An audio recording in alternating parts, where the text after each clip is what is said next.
Welcome to Alaska Weather, a production of Alaska Public Media and the National Weather Service, Alaska Region. Produced and broadcast daily from the studios of KAKM, Alaska Weather provides complete forecasts, public, marine, and aviation for all of Alaska. Alaska Weather is made possible by the following sponsors.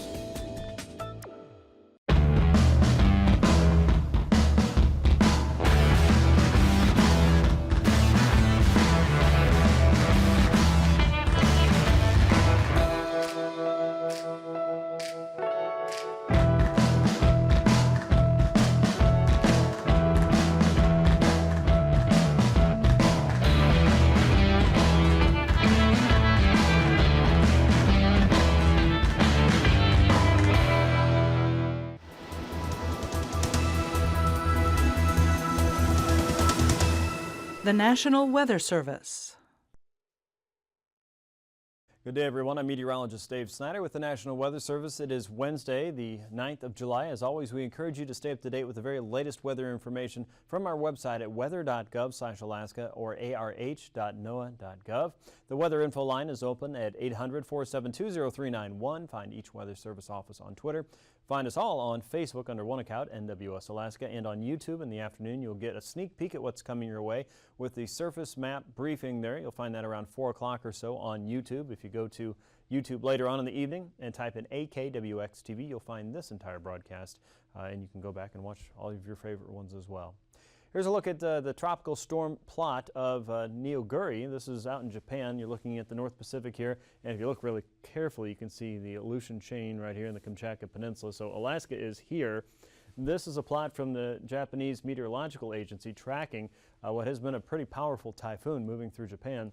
And you can see that track taking it, kind of pointing it off toward the north and east toward the southern tip of the Kamchatka Peninsula. So the next question is, in the next week or so, where does this go? The storm track would take that out here across the North Pacific and the moisture with it. So we're keeping an eye on what Neoguri does in the near term. Now, let's just say that Neoguri brings in some moisture to Alaska on top of what's already moving our way. Fire danger could pretty much be snuffed out here depending on how much rain falls and where, of course. Right now there are still a few pockets of high fire danger across south central, the interior, south and western Alaska into Norton Sound, and across the southern slopes of the western Brooks Range there. So dry conditions are still found in Alaska despite even the recent wet weather there, and some of those will keep popping up until we get a little more rain in more places.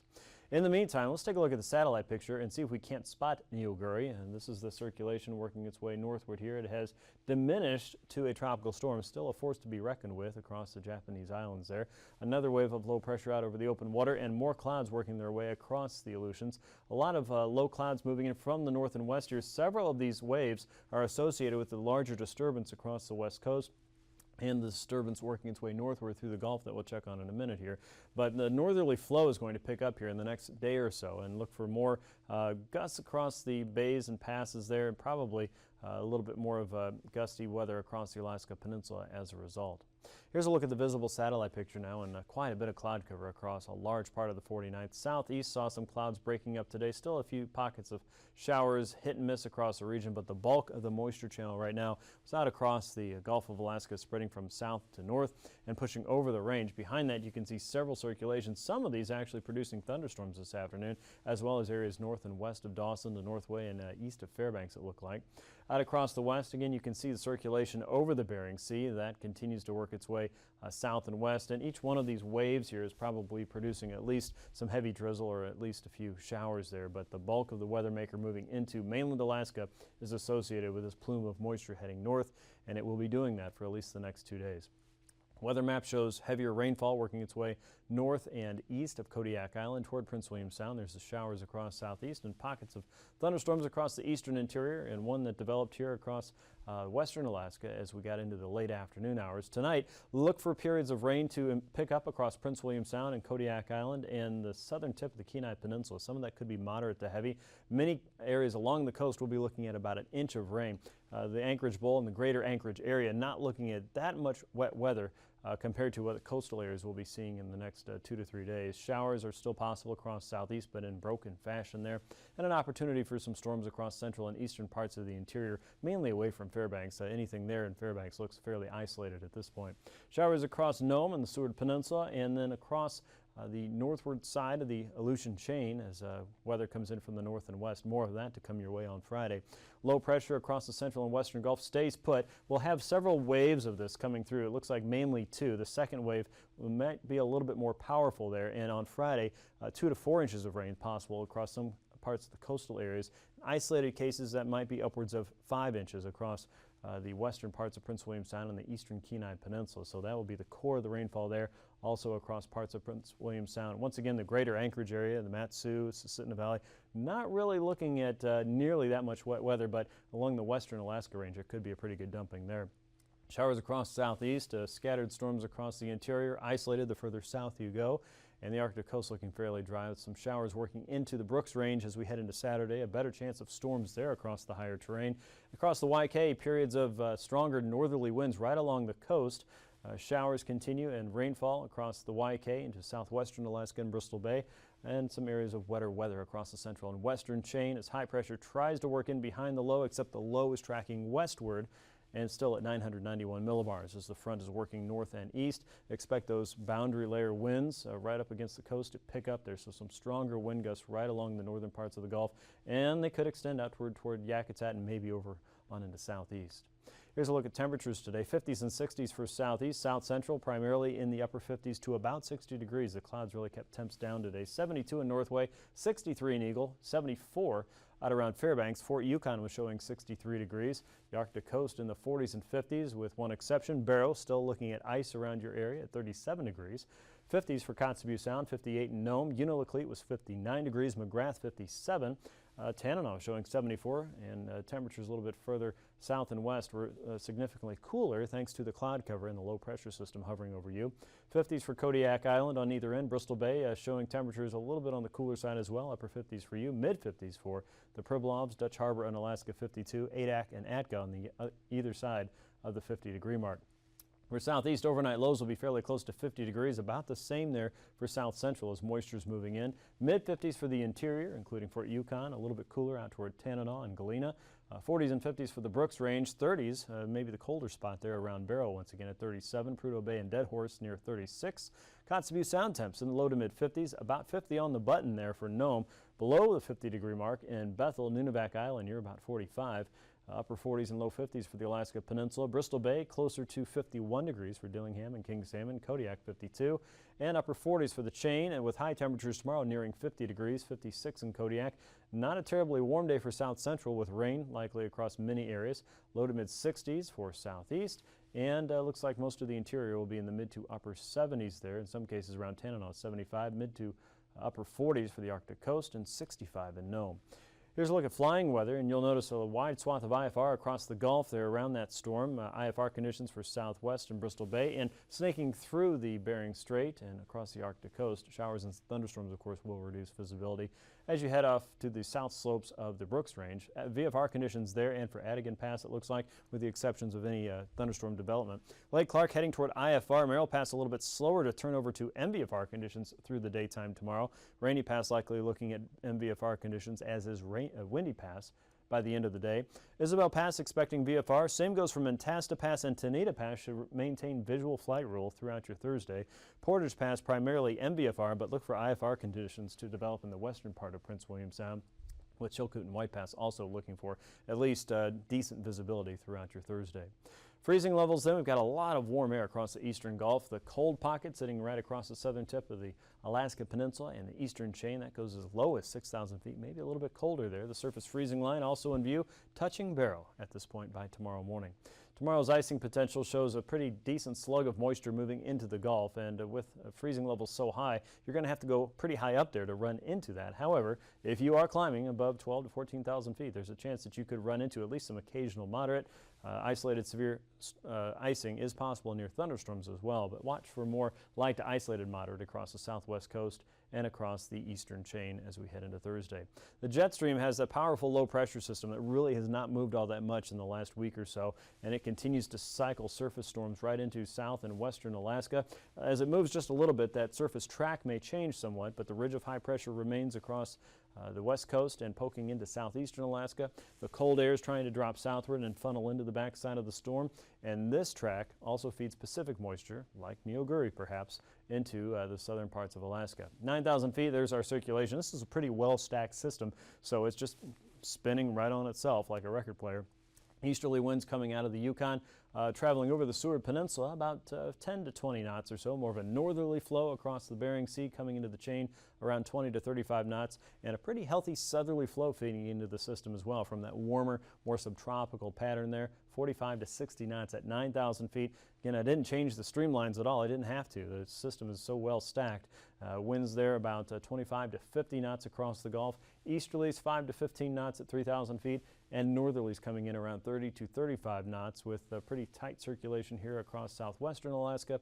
Wind speeds there are a little bit slower on the north and west side, right around the low pressure system, and coming into southeast, looking at more of a south and westerly flow at 15 knots. So turbulence potential, there is certainly that opportunity there, especially across the northern Gulf Coast. Generally below 5,000 feet, you're going to run into some rough and tumble weather there. Occasional moderate, certainly possible, maybe isolated severe in some very small cases. Below 5,000 feet, watch for some chop on either side of the mountains.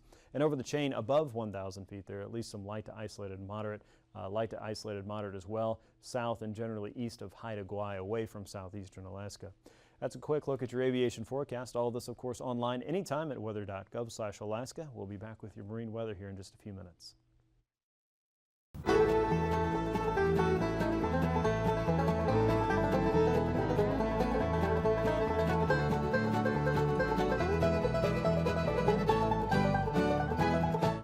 Up to now, we've assumed everything's going according to plan. But what if you're almost at rotation speed when the engine starts making a not-so-funny sound, or the oil pressure annunciator lights up, or some other situation tells you to reject the takeoff? How much pavement do you need to stop? Singles and many light twins don't publish stopping distances, but you can make reasonable estimates from the landing rollout numbers. Assuming you had to reject the takeoff at rotation speed and you have to plan for the worst case without aggressive braking action, the stopping distance would be a little less than the landing rollout because you'll be rotating at a slightly lower speed than you'd be landing. To be safe, use the published landing distance to estimate how much runway you'll need. Rejected takeoffs are another leading accident factor. If you have to apply heavy braking, don't let one foot overpower the other.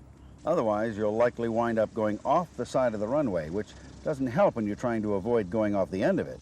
And make sure your feet are actually on the brakes. On some aircraft, the rudder and brake pedals are suspended from a torque tube. Riding too high on the pedals will result in pushing on the torque tube, not the brakes. Make sure you know where to position your feet for the most effective braking action on your machine. But everything's going smoothly today. Positive climb rate has been established, gear and flaps retracted. Time for the old climb-out debate. Do you climb at VX, best climb angle, and try to gain altitude while close to the airport, or do you climb at VY, best rate of climb, a speed that's more efficient and allows greater visibility over the nose? Here's where art comes to the rescue of science. Each departure and climb-out has to be planned for the conditions that exist at that time, at that airport, and at that runway. However, the Air Safety Foundation advocates using VX, or best climb angle, only to avoid obstacles on takeoff. VY should be used after obstacles are cleared until a comfortable maneuvering altitude, 1,500 to 2,000 feet AGL, is reached. After that, a cruise climb speed slightly higher than VY will provide better forward visibility and engine cooling. Those are the basics of the normal takeoff. We'll come back into the pattern for a normal landing. Many airports have visual indicators such as VASIs or PAPIs that tell you if you're high, low, or in the slot on your way to a perfect landing. Some runways are served by instrument landing systems, or ILSs. These approach aids also provide glide slope information. Let's head back into the pattern and talk about other factors that play a role in normal landing. It doesn't get much easier than this. A long, wide runway and no wind. But as in takeoffs, most landing accidents happen without any help from adverse conditions. Runway conditions, required and available length, and off-field landing spots all have to be considered in preparation for landing, just as they do in the normal takeoff. Be aware of any anomalies in the runway, like poor braking action and rough spots. Failure to set flaps and trim correctly also takes a high toll, as they do on takeoff. Improper configuration is the 5th leading cause of landing accidents. Flaps help slow you down, lower the stall speed, and also allow you to make a steeper approach, giving you more altitude and a better view ahead. So be sure to crank them in, gang. The plane should be trimmed back to at least takeoff position. The Air Safety Foundation and FAA recommend a stabilized approach. Now, it's called stabilized because power and control inputs are basically static, yielding the proper airspeed and descent rate. The goal is to establish the proper approach angle, airspeed, power setting, and configuration by the time the pilot reaches a target altitude, say 500 or 1,000 feet above the airport elevation, so the airplane flies itself to the runway. If you're not in final configuration on airspeed and altitude, you're not ready to land. Although the approach speeds of light aircraft can vary by as much as 50 knots, the optimal approach path of all is virtually identical, about 3 degrees pitch down for a normal landing, slightly steeper on a short or obstructed field. That's why the approach path, as defined by a VASI or ILS, is the same for all aircraft. The speed changes, but the approach angle stays the same. Flying a stabilized approach assures you'll stay on the proper glide path and reach the runway at the right airspeed. What is key is recognizing the proper glide path. Visualizing the proper glide path can be difficult because topography can play visual tricks. If the runway sits up on a raised parcel of land, the correct approach angle is apt to look high from the cockpit. You should have a target on the runway, a spot you're aiming for as your landing point. If you're on target, the spot won't move up or down in the windshield, it will just get bigger. Even in the absence of wind, up and down drafts can affect your flight path. The topography, ground cover, and weather can all influence the stability of the air. On a sunny day, up and down drafts will be created by uneven heating of the air, as heat is reflected back or absorbed by the earth.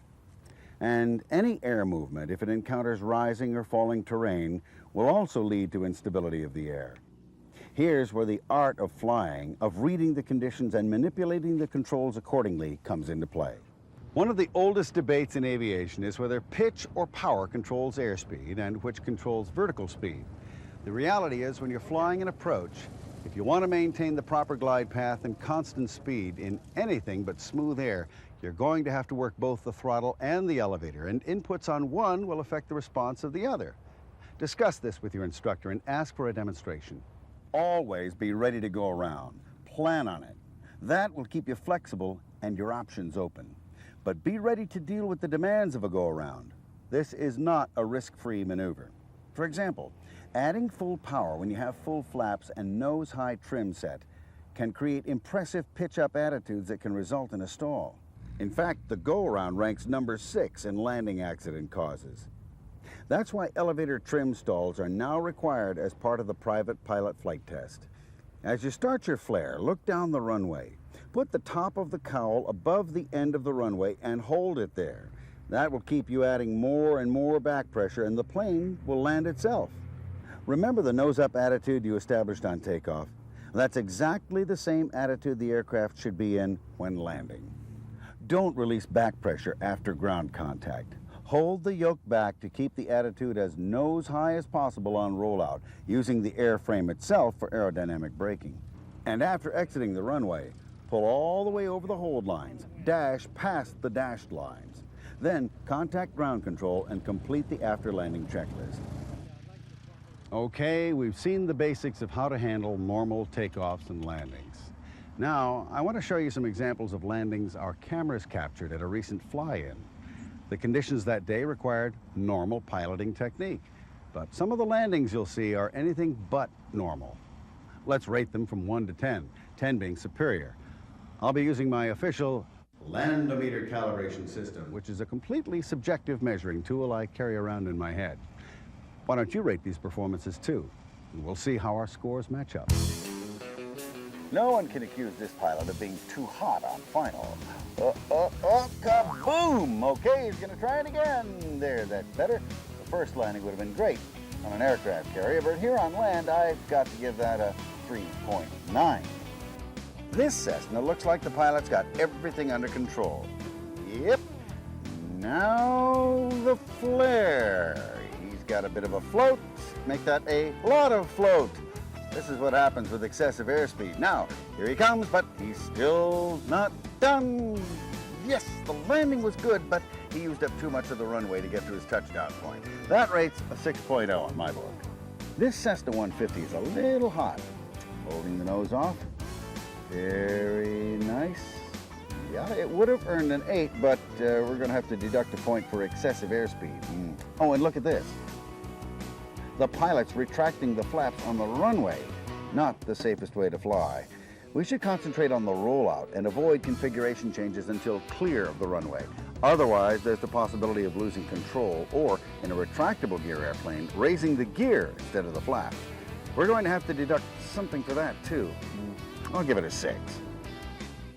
Okay, this Piper is set up for a good landing. Good airspeed and attitude, but a little burble on final can mess up a nice approach. You've got to be ready for that. Nice recovery. Yeah, I'll give it an even 7. Here's a beautiful landing. Compliments of a Beast Bonanza. Good attitude, directional control, and good for a hefty 9.7 on the Landometer.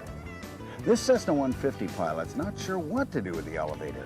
He pulls it back, pushes it forward, pulls it back, pushes it forward. Okay, he finally has it in the right attitude and is smart enough to keep it there, keeping the nose wheel off the runway. On balance, that rates a big 7 in my book. This 182 appears set up nicely, but wait, the pilot lets the nose drop. Ouch! We hope he didn't do that on purpose, but he's sure giving his oleo strut a workout. And the local A&P might get some work out of this too. Can you say potential prop strike? That's a 2.0 arrival in my book. Here it is from the reverse angle. Look how nicely the plane's set up and how quickly it all goes south. Ouch! That's what happens when you don't maintain the proper landing attitude. This Saratoga pilot has everything under control. Good airspeed, good attitude, just a little bit off the center line after touchdown. And that's good for a solid 8.5 on the Landometer. Never seen an Alaska pilot do that, right? Yeah, thanks guys and gals. Here's a look at the ice edge. As you look at the analysis there from our sea ice experts there across the Beaufort and Chukchi Seacoast, you do see a lot of open water. One thing you don't see is the open areas around Wainwright to Barrow. A lot of ice still in place there. You can check this out anytime you like by going to weather.gov/anchorage/ice.php. Download the files we use to make a map similar to this. Keep track of it. Sooner or later, it's probably going to open up, right? Yeah, it's almost that time of the year. For southeast, you can see light winds across the inner waterways, 10 to about 20 knots with some stronger winds the further south you go, though, into Clarence Strait, a northwesterly flow, 20 knots, 4-foot seas there. On the coastal areas, 10 to 15 knots, more of an onshore flow into Dixon Entrance. A southeasterly flow outside of Gustavus with more of a 4-foot sea there. And then the winds pick up thanks to that northerly moving system. Low pressure there starting to squeeze the winds right up against the coast. 25 knots with 4 to 7-foot seas coming up, and higher gusts should be expected. Once you get into Friday, the winds are coming up across the entire coastal area. 25 to 30 knots with 11-foot seas in the north.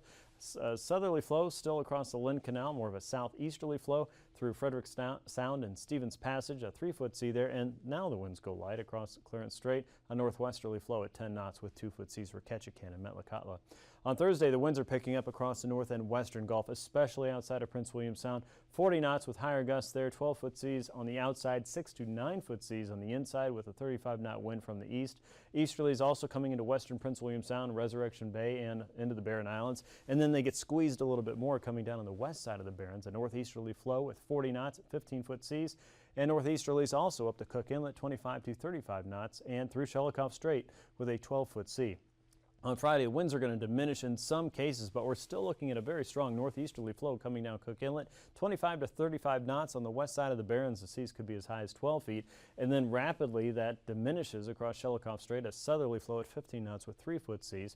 Coming into the Barrens, 30-knot winds from the south and east, 40 knots still outside of Prince William Sound with higher gusts, 16-foot seas there, and easterlies continue to be strong inside Prince William Sound at 35 knots with 9-foot seas. Not a pretty day.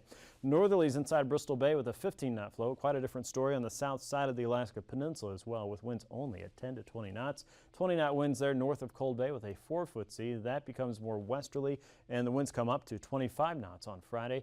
An 8-foot sea is expected there. A west and southwesterly flow in the Pacific feeding into low pressure, and northwesterlies around 15 knots inside Bristol Bay at 3 feet. A westerly flow will pretty much be predominant across the Aleutians as we go through Thursday. 20 to 25 knots are expected there. I look for 7, 8, 9-foot seas on the Pacific side, more of a 5 to 10-foot jump there across the northern side. And you'll see that a little bit even out a little bit more as we get into Friday. A 6 to 8-foot sea on the north side, 7 to 9-foot seas on the south side. Northwesterlies around 25 knots for the central and eastern chain, and 15 to 20 knots across the west. Around 6-foot seas are expected there.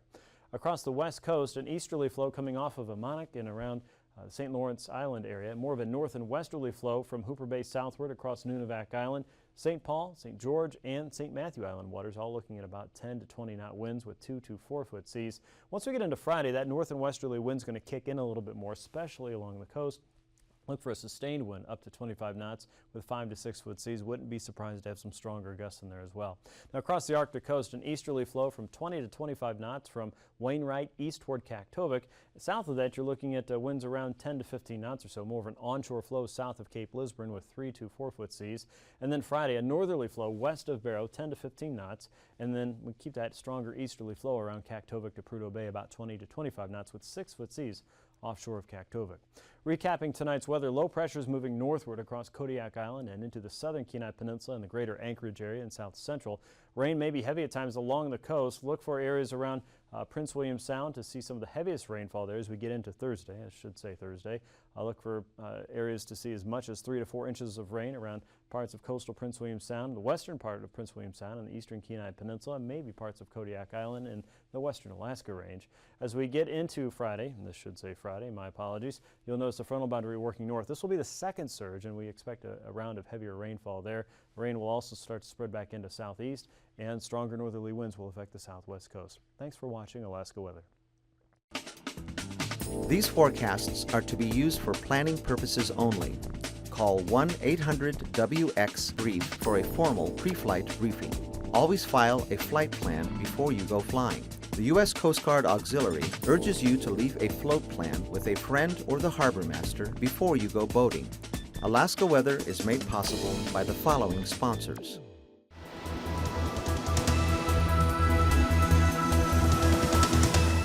The National Weather Service.